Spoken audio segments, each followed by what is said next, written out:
So tonight we are bringing back the HRV to show you what it looks like at night, what are the features, but obviously highlight the night version or the night characteristics that you're going to see when the lights are out.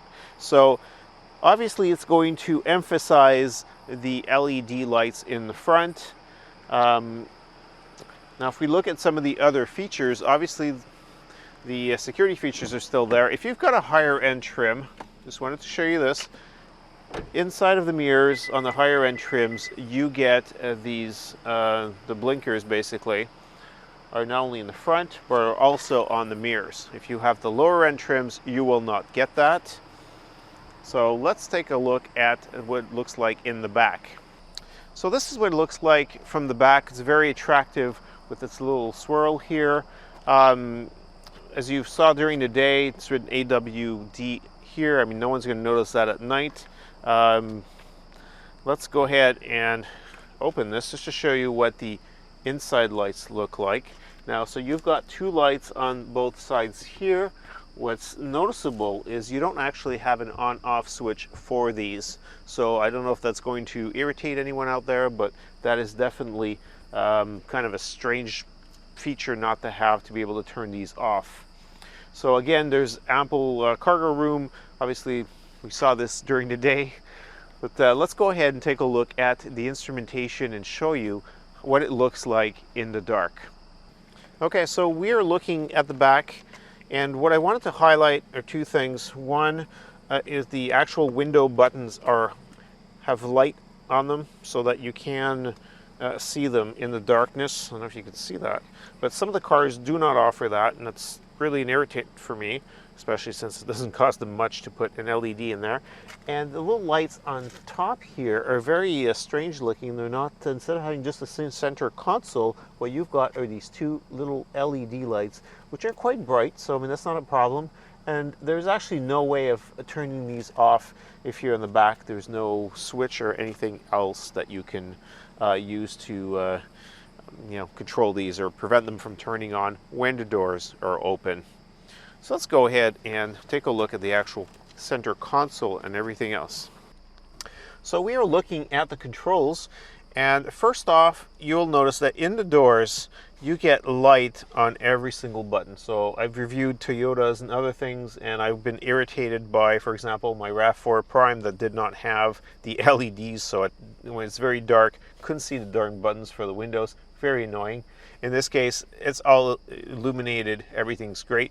Everything has light, including all the buttons on the steering wheel, the center, the climate control. Obviously, the touchscreen has very nice colors and so forth. So everything is easy to use and very well lit. Not a problem.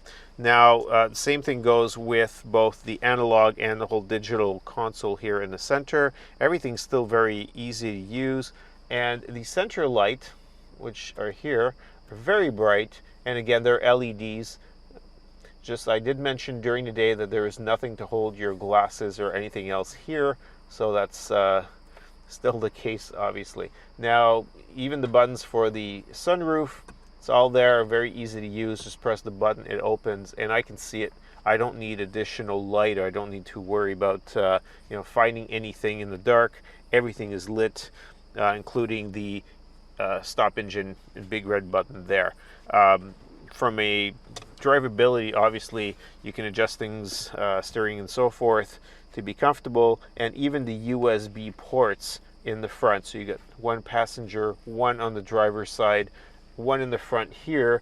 You do have, depending on the model that you select, you've got the charging pad here for wireless charging.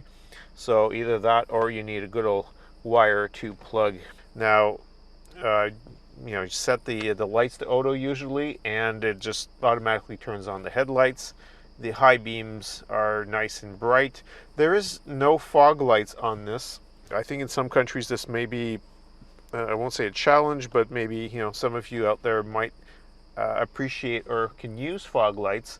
Up in Canada, it's very rare that we get heavy fog or have a need for it. But that would have been a nice feature to have. I don't know if that's an option or not. Again, depending on the country, you may have the option to add that.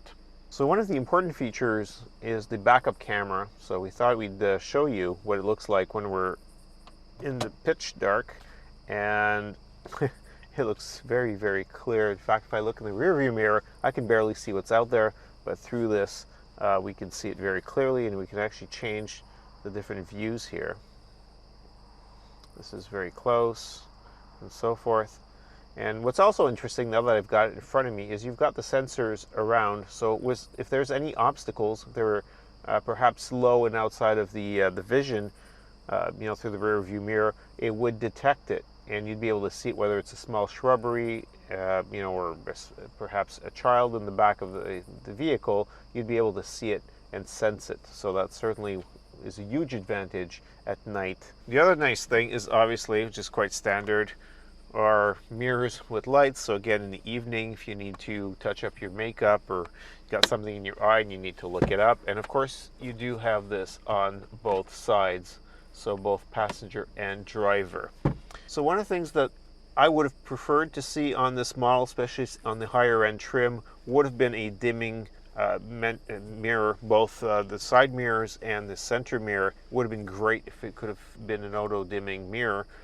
Just because when you've got that glare from the cars, yes, you can manually switch it back and forth. However, if you're paying extra, I think it's a wonderful feature, and I always have that added to my vehicles if I can, and if it's an option, if it doesn't come with it standard or with the trim that I happen to have picked. So apart from that, I think it's really nice and fun to drive at night, and we're enjoying it. So I'm Bob Pellerin, CTOBOB. I hope you've enjoyed this video.